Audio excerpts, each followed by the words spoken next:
Happy whatever day of the week it is. Happy whatever month that you're watching this in. Um, just happy day to you. So last video, last audio, last talking at you day, we talked about the team being more important than any member. Really, in the context of understanding where this patient, client, person, customer is in their journey with your practice, business, clinic, office, because at any one time, depending where they are on their journey with your practice, will determine who owns the relationship, who is in charge, right? So again, to look at any one team member and put them over the team is what leads to the problems we have today in most bad businesses, including healthcare, right?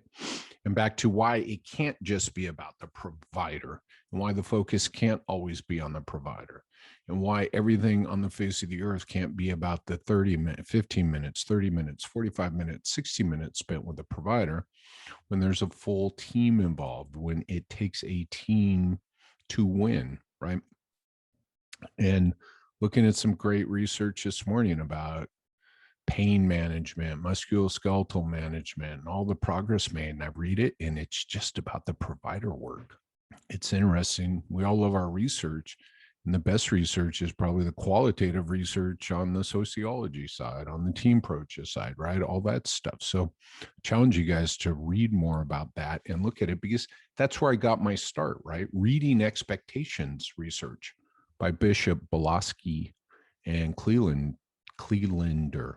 What's interesting is everybody references, I saw this happen recently, the articles that talk about patient expectations with providers. I'm like, but their first paper talked about expectations as a whole. And they broke down all the different expectations people have, including outside the provider's office. And people rarely reference that. And that is the paper that was so monumental in moving me and my mindset further upstream to get the team involved. It really all started by seeing some of those papers and then reading the evolving papers. And again, looking at the therapeutic alliance papers and then going, wait a minute, this is trust. All these attributes are what should be happening every step of the way, right? So just context again for how I got there. And then I want to go back to you guys and really just give you one big tipping point. I want to give you some things today that you can take away and use in your business to create this same culture. Yes, I just said a very dirty word, culture. I never liked the word culture until I'm show you what I'm going to show you today and learned about how this all fits together. Right. As I was doing the front desk work and figuring out the billing side of it and figuring out how to prevent pissed off people at the end of a course of care and coming together and realizing this was about a team, I had no structure for it. I really couldn't find anything that was talking about this. I know there's stuff out there, but I couldn't find anything that I understood. I couldn't find people that could help me with it. And probably in the way I was asking the questions and some piece, right? Sometimes you don't even know the right, you don't even know the right question to ask, right? What's the right question? I don't know. I'm trying to get to this, but I didn't know how to ask for help. And then I'm going to tell you, this is my big takeaway for today. And I want you guys to look at the 4 disciplines of execution. Okay. If you are interested in getting your team right behind an ultimate goal that creates greater patient and business success, this is how you do it. This is where a lot of what I teach today, a lot of what I help people with, a lot of what I get paid for came straight from this book. People always ask me, right, Jerry, oh, I need, hey, I'm just getting started with 3 books. No, nobody, it's interesting because I think everybody knows I read a lot and I share a lot of what I read.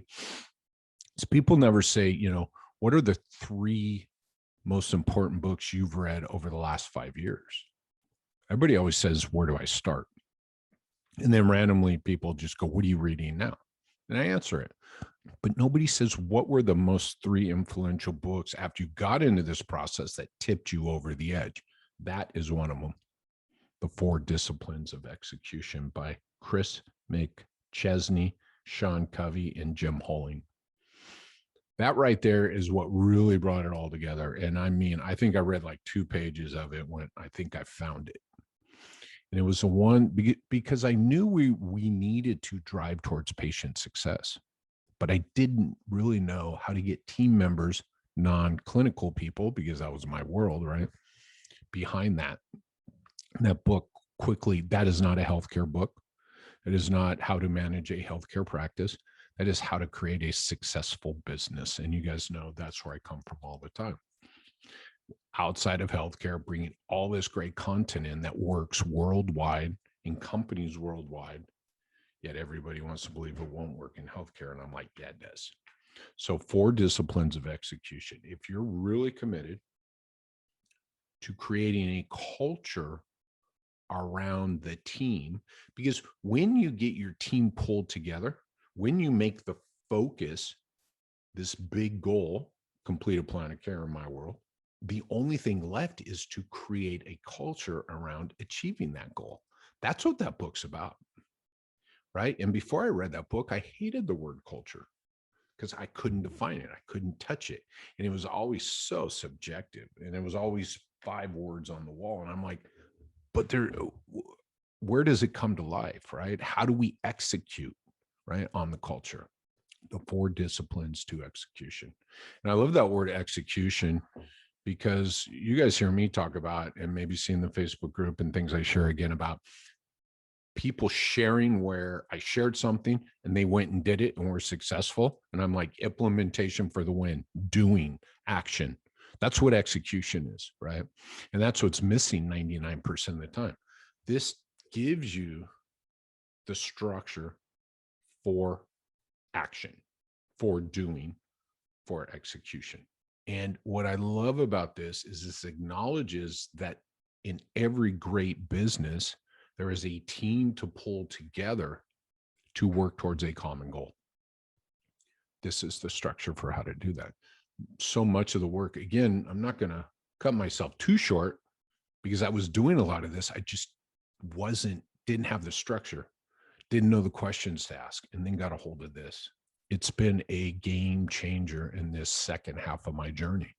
If you truly believe in this team approach, if you truly believe that everybody has a role and the only way you're going to be insanely successful in creating patient success so that you can have business success that leads to personal success, not only for you, but your team members,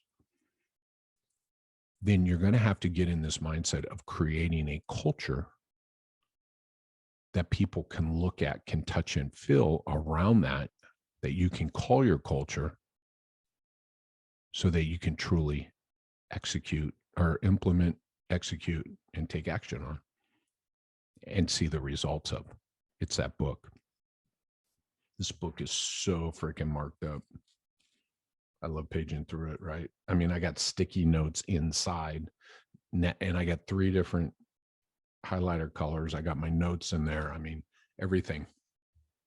So much is in there. And so much of the work I do today is structured around this, pulling this team together, understanding this. And if you've been following me and right or not, but if you've been following me, if you've been listening to all this, if you've been looking at ways to do this, that book could be a real turning point for you. 4 Disciplines of Execution. So again, if you're serious about creating that culture, by the way, it doesn't matter if you are the only person in your business or if you are part of a huge business, right? The structure is still the same. And even the smaller you are, the more leverage you have right now because you just create this and you hire people into it. And actually, you'll be more successful with your hiring and creating a culture. By the way, creating a culture, and then you need execution of that culture, right? It's this, right? We get stuck at some point in this world of Herb Kelleher, and I'm 99% sure this was taken out of context, right? Employees first, employees first, employees first. Until you know who you're going to serve and the culture you're going to create to serve them, you can't hire the right employees. So rather than say it's customers first, employees first, I just say it's a virtuous cycle that has to start with understanding who you serve. And the culture is the steps in that patient's journey within your practice. And then you hire people into that culture to serve those people. Then we have the right people serving the right people. So we have happy paying customers. We have happy employees serving happy paying customers. And it's a virtuous cycle. That's the book. So the smaller you are and the sooner you start that work, the easier time you're going to have scaling and growing your company up. All right. So the team approach for the win, always. And again, the structure for the culture that I speak of when I talk about the team is right in here. 4 disciplines of execution. I was going to say 2 execution. 4 disciplines of execution. All right. All right. Everybody have a great day. Get the book. Well, you know what? Get the book if it's that time. Get the book if you're serious about it. Huge benefits to you and your future hires. You know, it's a hiring book. It's a culture book. It's an execution book. I think one of the greatest values of doing the work in that book is being able to hire the right people, not better people, the right people. Cool. Cheers all. Have a great day. And let me know. Come back, comment. Let me know your thoughts on the book. Get the book. Tell me you got it. I want to hear your thoughts. Cheers all.